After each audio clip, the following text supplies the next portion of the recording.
Millions of women played combat roles in World War II. Some were killed in battle or captured as prisoners of war. The captured women were interrogated and tortured for information. Many captured women were executed by the Nazi Germans. Maria Restituta Kafka.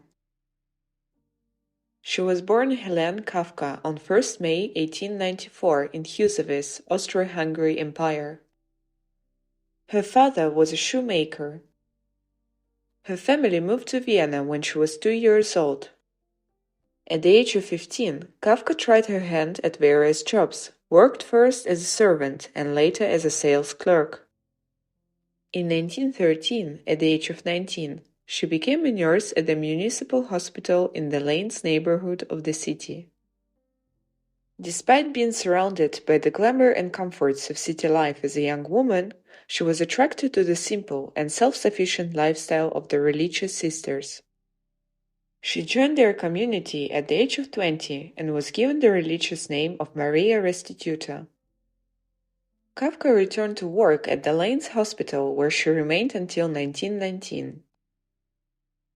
World War I broke out in 1914 after the assassination of Archduke Franz Ferdinand. Kafka continued to serve as a nurse in the hospital during World War I.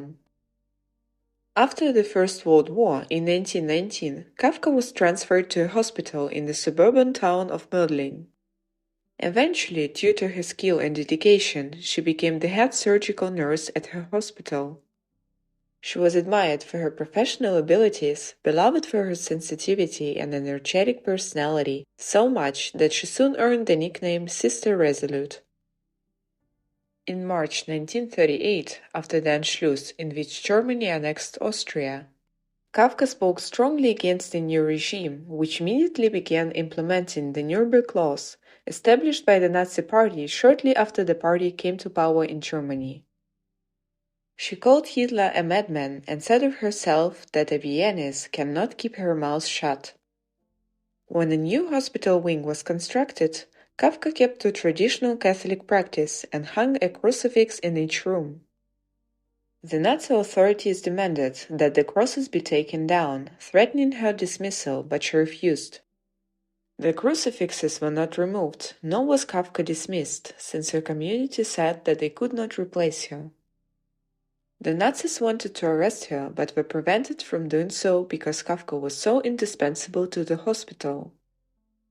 She continued to strongly criticize the Nazi government, and several years later was denounced by a doctor who strongly supported the regime.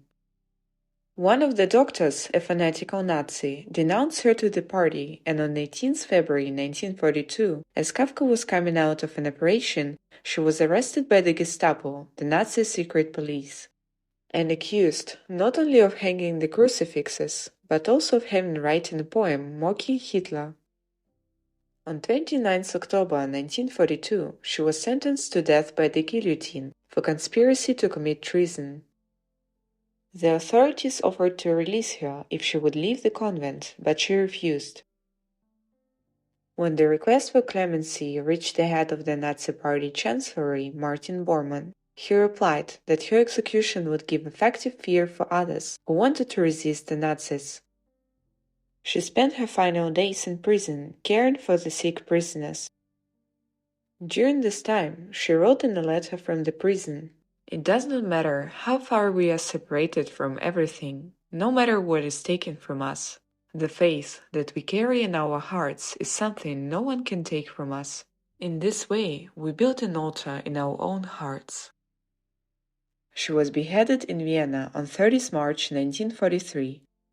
She was 48 years old. Despite the church's request, her body was not handed over to the order.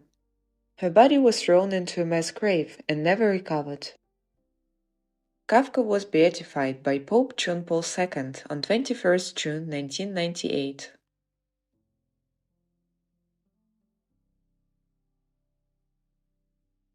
Subscribe to our channel ThePastQuest.